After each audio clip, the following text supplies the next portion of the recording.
नमस्कार दोस्तों, स्वागत है आपका हमारे YouTube चैनल पर। उम्मीद करता हूँ कि आपकी प्रिपरेशन बहुत ही अच्छे तरीके से चल रही होगी। यहाँ पे हम डिस्कस करेंगे साइकोलॉजी के क्वेश्चन। तो चलिए शुरू करते हैं। सबसे पहला क्वेश्चन है, a creative learner refers to one who is very talented. Option number 1 है यहाँ पे, ठीक है। ऑप्शन नंबर 2 है very highly intelligent. C option है capable of scoring consistently good marks in test. और ऑप्शन नंबर डी है good at lateral thinking and problem solving. तो देखिएगा, इस क्वेश्चन का जो सही आंसर हो जाएगा वो किस तरह से है। ऑप्शन नंबर डी बिल्कुल सही रहेगा, good at lateral thinking and problem solving. Passive सोच और समस्या समाधान में अच्छा। ऑप्शन नंबर डी जो है वो सही हो जाएगा इस क्वेश्चन के लिए। आगे देखिएगा, नेक्स्ट क्वेश्चन, इंडिविजुअल की बात हो रही है यहाँ पे। Individual learner differs from each other. व्यक्तिगत शिक्षार्थी एक दूसरे से भिन्न होते हैं। कैसे? वृद्धि और विकास में, growth and development, rate of development में, सीक्वेंस ऑफ डेवलपमेंट में, या फिर जर्नल कैपेसिटी फॉर डेवलपमेंट। तो इसका जो सही आंसर हो जाएगा option number B, rate of development. देखो, सीक्वेंस तो सभी में एक जैसा होगा, लेकिन जो डेवलपमेंट का रेट है वो अलग अलग है। किसी में डेवलपमेंट बहुत ही तेजी से होती है, किसी में धीमी तरीके से होती है। तो रेट ऑफ डेवलपमेंट सही आंसर होगा। आगे नेक्स्ट क्वेश्चन देखिए, एवरी लर्नर इज यूनिक। इसका क्या मतलब हो गया? ऑप्शंस हैं, no two learner are alike in their abilities, interest and talents. Learner do not have any common qualities nor they share common goals. Option C है, a common curriculum for all learner is not possible. And option D है, it is impossible to develop the potential of learners in a heterogeneous class. सही option number 1 हो जाएगा, no two learners। कोई भी दो शिक्षार्थी अपनी क्षमताओं, रुचियों और प्रतिभाओं में एक जैसे नहीं होते हैं। भाई सभी के इंटरेस्ट जो है वो अलग अलग होते हैं, एबिलिटीज़ उनकी अलग अलग होती हैं और टैलेंट्स भी अलग अलग होते हैं। तो इस तरह से शिक्षार्थी जो हैं वो अलग होते हैं, यूनिक होते हैं। आगे नेक्स्ट क्वेश्चन देखिएगा, कंस्ट्रक्टिविज्म एज अ थ्योरी। रचनावाद के रूप में सिद्धांत। Focus on the role of imitation, अनुकरण पर ध्यान देता है। emphasizing the role of learners in constructing his own view of the world, emphasizing on memorizing information and testing through recall। और है option D, emphasizes on the dominant role of a teacher। तो इसके लिए सही answer हो जाएगा option number B जो है emphasizing the role of the learner in constructing his own view of the world. दुनिया के बारे में अपना दृष्टिकोण बनाने में शिक्षार्थियों की भूमिका पर जोर देता है। ठीक बात होगी। तो रचनावाद किस तरह से एक व्यक्ति जो है उसके अंदर की जो चीज़ें हैं उनकी रचना होती है, किस तरह से वो दुनिया को देखता है। अगर हम दुनिया की बात नहीं करते हैं तो बात कर लेते हैं भाई कोई प्रॉब्लम है, प्रॉब्लम को वो किस तरह से देखता है। ठीक बात है, उसका दृष्टिकोण क्या है। ऑलराइट, नेक्स्ट क्वेश्चन की ओर मूव करते हैं। नेक्स्ट क्वेश्चन है, development of concepts is primarily a part of. अवधारणाओं का विकास मुख्यतः एक भाग है इमोशनल डेवलपमेंट का, इंटेलेक्चुअल डेवलपमेंट, फिजिकल डेवलपमेंट या फिर सोशल डेवलपमेंट। तो यहाँ पे आ जाएगा option number B, intellectual development, यानी कि बौद्धिक विकास। नेक्स्ट क्वेश्चन देखिएगा, heredity is considered as a social structure. अनुवंशिकता को एक सामाजिक संरचना माना जाता है। प्राइमरी होती है, सेकेंडरी, डायनामिक या फिर स्टैटिक। तो ये होती है स्टैटिक, ऑप्शन नंबर डी। तो देखो, हेरिडिटी की अगर हम बात कर लेते हैं, जो माता पिता से हमें गुण मिले होते हैं वो क्या होते हैं? स्टैटिक होते हैं, स्थैतिक होते हैं। एक बार जो गुण आ गए वो आ गए, उसके बाद जो है वो चीज़ें वहाँ पे नहीं बदलती हैं। तो ऑप्शन नंबर डी बिल्कुल सही होगा। आगे देखिए, नेक्स्ट क्वेश्चन है, the most intense and crucial socialisation takes place. सबसे गहन और महत्वपूर्ण समाजीकरण होता है throughout the life of a person, व्यक्ति की पूरी जिंदगी में, during adolescence, during early childhood या फिर अडल्टहुड। तो इसके लिए सही ऑप्शन होगा option number B, during adolescence. सबसे इंपॉर्टेंट रोल सोशलाइजेशन का एडोलसेंस के पीरियड में होता है। ऑलराइट, आगे नेक्स्ट क्वेश्चन देख लीजिएगा, हेल्पिंग लर्नर रिकैप्चुलेट और recall but they have already learned is important because शिक्षार्थी को जो कुछ उन्होंने पहले सीखा है उसे दोबारा दोहराने या याद दिलाने में मदद करना महत्वपूर्ण है। क्योंकि क्या होगा, जैसे देख लीजिए कि अगर हमारे पास कोई नॉलेज है, किसी भी चीज़ की पहले से ही नॉलेज है, तो आने वाली सिचुएशन में हम उसका यूज़ करके, उसको रिकॉल करके, रिकैप्चुलाइज करके नई सिचुएशन में प्रॉब्लम को सॉल्व कर सकते हैं। ठीक बात है। तो ऑप्शंस देख लीजिएगा, ऑप्शन जो है बिल्कुल सही हो जाएगा option number B, relating new information to prior knowledge enhance the learning. वही बात हो गई, नई जानकारी को पूर्व ज्ञान से जोड़ने से सीखने में वृद्धि होती है। Option number B is correct. आगे नेक्स्ट देखिएगा, अकॉर्डिंग टू प्याजे, भाई साहब प्याजे आगे फिर से, during the first stage of development a child learns best. प्याजे के अनुसार विकास के पहले चरण के दौरान एक बच्चा सबसे अच्छा सीखता है। तो प्याजे ने 4 चरण दिए थे भाई, ठीक है।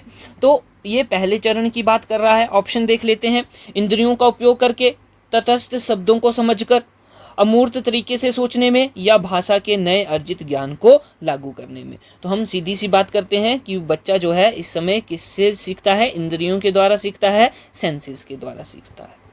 ठीक बात होगी। आगे देखिएगा, question number 10, theory of learning which totally and only depend on observable behaviour is associated with theory of learning. कौन सी थ्योरी ऑफ लर्निंग के साथ? सीखने का सिद्धांत जो पूरी तरह से केवल अवलोकन योग्य व्यवहार पर निर्भर करता है, कौन से सीखने के सिद्धांत से जुड़ा हुआ है? तो ऑप्शन नंबर सी बिल्कुल सही हो जाएगा, बिहेवियरिज्म, बिहेवियर, व्यवहारवादी। देखो क्वेश्चन में ही व्यवहार के बारे में बात कर ली गई है, तो व्यवहार से संबंधित हम किस चीज़ में बात करते हैं? बिहेवियरिज्म में, व्यवहारवादी में बात करते हैं। आगे देखिए, multilanguage character of Indian society should be seen as. भारतीय समाज में बहुभाषी चरित्र को इस रूप में देखा जाना चाहिए। किस रूप में भाई? सीखने सिखाने की प्रक्रिया में बाधा, स्कूली जीवन को समृद्ध बनाने के लिए एक संसाधन, छात्रों को सीखने के लिए प्रेरित करने की शिक्षक की क्षमता के लिए एक चुनौती, या फिर एक कारक जो स्कूली जीवन को शिक्षार्थियों के लिए एक जटिल अनुभव बनाता है। तो ऑप्शन नंबर बी जो है वो बिल्कुल सही रहेगा। Option number B, a resource for enrichment of school life, multilingual character के बारे में बात कर रहा है। नेक्स्ट क्वेश्चन देखिएगा, क्रिएटिव आंसर्स रिक्वायर्स, रचनात्मक उत्तरों की आवश्यकता होती है।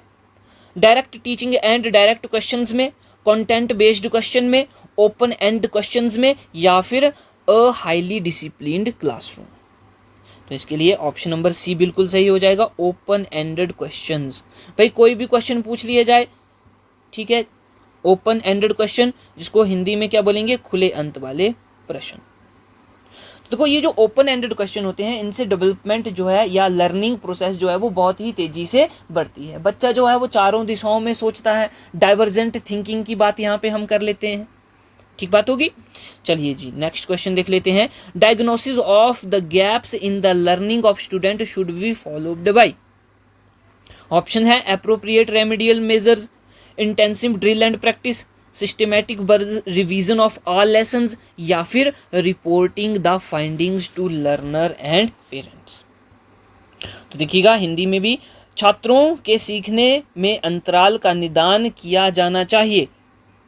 ऑप्शन नंबर ए बिल्कुल सही रहेगा, उचित उपचारात्मक उपाय, यानी कि हमें एक उचित एप्रोप्रिएट रेमेडी इसके लिए यूज करनी चाहिए। नेक्स्ट देखिएगा, Which of the following statement cannot be considered as a future feature of learning? सीखने की विशेषता नहीं माना जा सकता है। दोस्तों एक बात मैं आपको बताना चाहता हूं कि अगर आपको इन नोट्स की पीडीएफ या फिर इन क्वेश्चंस की पीडीएफ चाहिए तो आप हमारे टेलीग्राम चैनल से जुड़ सकते हैं। वहां पे हम सारी की सारी पीडीएफ्स अपलोड करते हैं, जो कि आपकी स्टडी में एक इम्पॉर्टेंट रोल प्ले करेंगे। चलिए ऑप्शन देखते हैं इस क्वेश्चन का। ऑप्शन नंबर ए है, learning is a process that meditates the behaviour. सीखना ऐसी प्रक्रिया है जो व्यवहार का ध्यान करती है। Learning is something that occurs as a result of certain experiences. सीखना कुछ ऐसा है जो अनुभवों के परिणाम स्वरूप होता है, यानी कि अनुभवों से ही व्यक्ति जो है या बच्चा जो है वो सीखता है। आगे, study of behaviour is learning, बोला कि व्यवहार का अध्ययन ही सीखना है, और है unlearning is also a part of learning, अनसीखा करना भी सीखने का एक हिस्सा है। तो ऑप्शन नंबर सी जो है वो बिल्कुल सही हो जाएगा। Study of behaviour is learning, व्यवहार का अध्ययन करना ही सीखना है। तो अगर हम बात कर लेते हैं कि लर्निंग क्या है, तो it is a permanent change in the behaviour, या it is a comparative change in behaviour, that is learning. चलिएगा आगे बात कर लेते हैं नेक्स्ट क्वेश्चन की। Self regulation of learners is refer to, शिक्षार्थियों के स्वयं नियमन से तात्पर्य है। ऑप्शन देखिएगा, their ability to monitor their own learning, creating regulations for student behaviour, rules and regulation made by the student body, और disciplined and control, self discipline. तो इसके लिए सही ऑप्शन हो जाएगा ऑप्शन नंबर 1, अपने स्वयं के सीखने की निगरानी करने की उसकी क्षमता, कि भाई साहब मैंने जो ये चीज़ पढ़ी है कि ये मेरे को कितनी समझ में आई, मैंने यहाँ से क्या क्या सीखा, तो वो क्या करेगा, खुद मॉनिटर करेगा चीज़ों को, और इसी क्षमता को सेल्फ रेगुलेशन बोला जाता है। आगे देखिएगा, which of the following is not does not reflect teaching for understanding, इनमें से कौन सा समझने के लिए शिक्षण को प्रतिबिंबित नहीं करता है।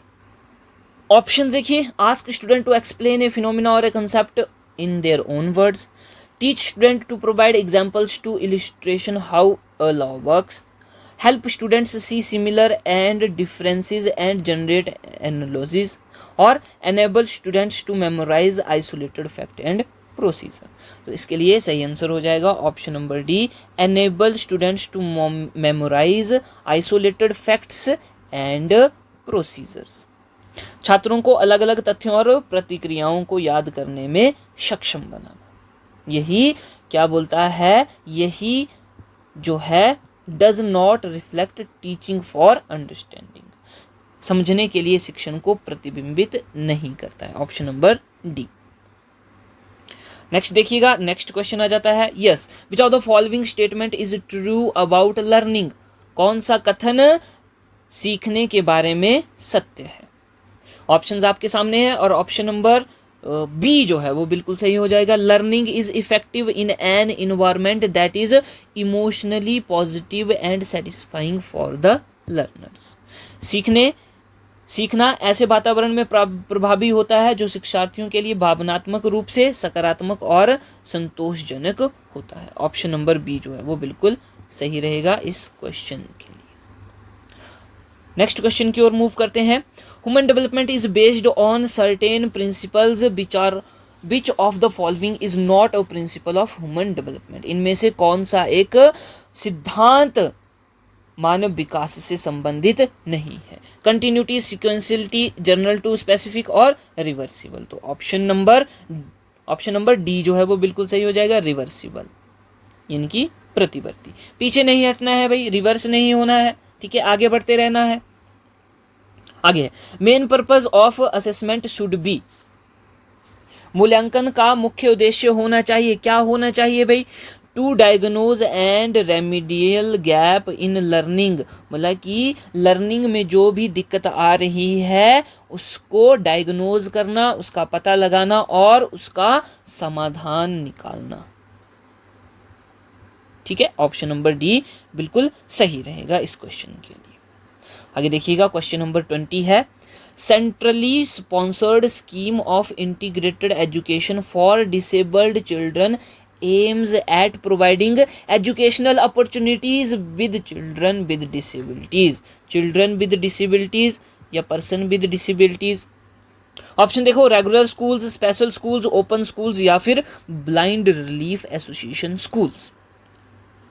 तो इसके लिए सही आंसर क्या होना चाहिए, ऑप्शन नंबर 1 बिल्कुल सही हो जाएगा, रेगुलर स्कूल्स। भाई बच्चों को रेगुलर तरीके से स्कूल में भेजना है, नियमित स्कूल, ठीक बात होगी।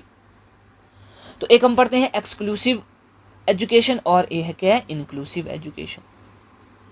तो वहीं पे ये सारी की सारी बातें की जाती है, पर्सन विद डिसेबिलिटीज की बात की जाती है। ठीक है, आगे देखिएगा, which of the following is not a sign of reading difficulty among young learners. निम्नलिखित में से कौन सा युवा शिक्षार्थियों के बीच में पढ़ने में कठिनाई का संकेत नहीं है, जब बच्चा जो है वो परेशानी में होता है। ऑप्शन देखो, letter and word recognition, reading speed and fluency, understanding words and ideas and spelling consistency. तो ऑप्शन नंबर सी जो है वो बिल्कुल सही रहेगा, understanding words and ideas, option number C. Next देखिएगा, a teacher wants the gifted children of her class to achieve their potential. Which of the following should she not to do achieve her objectives? एक शिक्षिका चाहती है कि उसकी कक्षा के प्रतिभाशाली बच्चे अपनी क्षमता हासिल करें। अपने उद्देश्य को प्राप्त करने के लिए उसे निम्नलिखित में से क्या नहीं करना चाहिए? तो इसके लिए ऑप्शन नंबर सी जो है वो बिल्कुल सही रहेगा, segregate them from their peer for special attention. भाई उनको उनके सहपाठियों से अलग नहीं करना है और उनको विशेष ध्यान भी नहीं देना है, सभी को एक साथ लेके चलना है। ठीक बात है, भेदभाव बिल्कुल नहीं होना चाहिए। नेक्स्ट क्वेश्चन देखिएगा, which of the following is not a characteristic feature of intrinsically motivated children. कौन सा आंतरिक रूप से प्रेरित बच्चों की विशेषता नहीं है? आंतरिक रूप से प्रेरित, internally motivate children's.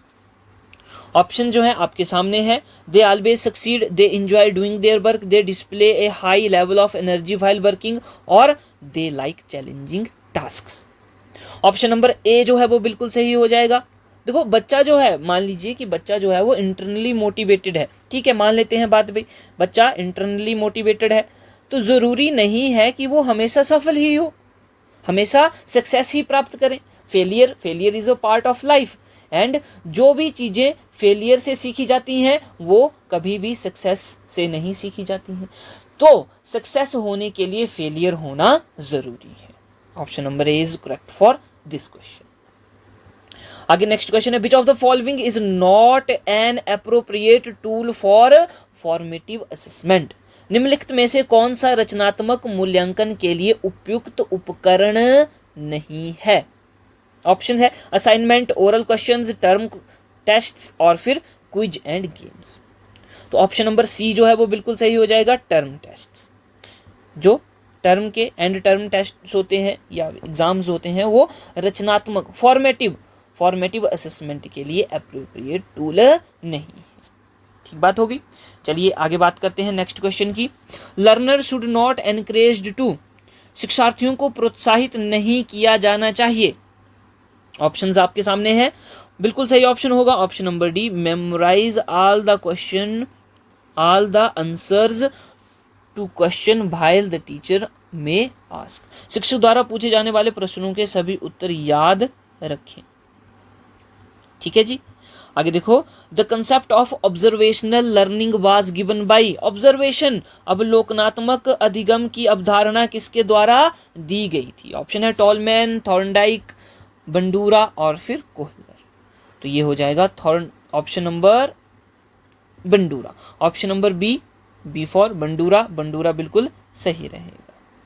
Next question की ओर मूव करते हैं। Yes, the statement men are generally more intelligent than women, बोला क्या ये ट्रू है?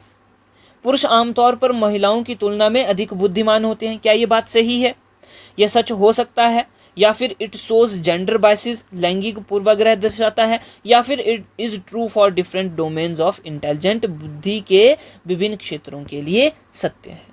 तो भाई ये तो जेंडर बायसिस की ओर दे रहा है कि भाई पुरुष जो हैं वो अधिक इंटेलिजेंट हैं वुमेन से, तो क्या है, भेदभाव हो रहा है। भाई सभी के सभी बराबर हैं, पुरुष हो चाहे महिलाएं हों।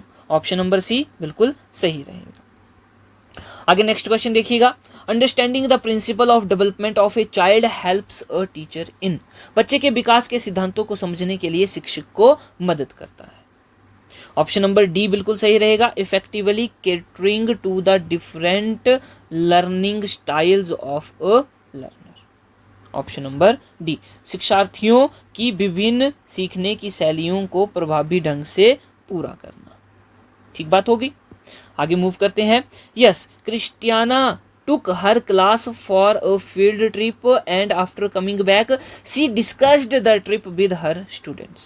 It may be contented as assessment of learning, assessment for learning, learning for assessment या learning of assessment।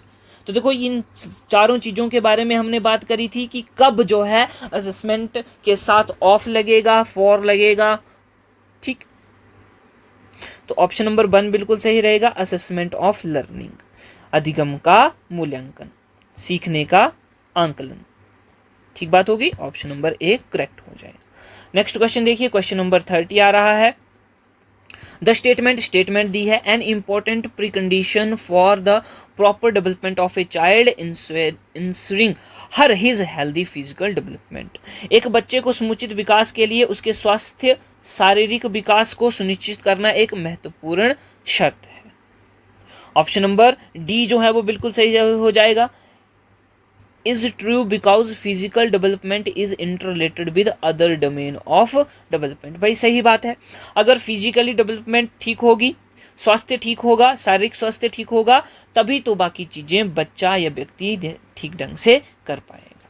तो ये सत्य है, क्योंकि भौतिक विकास अन्य विकास क्षेत्रों से जुड़ा हुआ है। Option D is correct.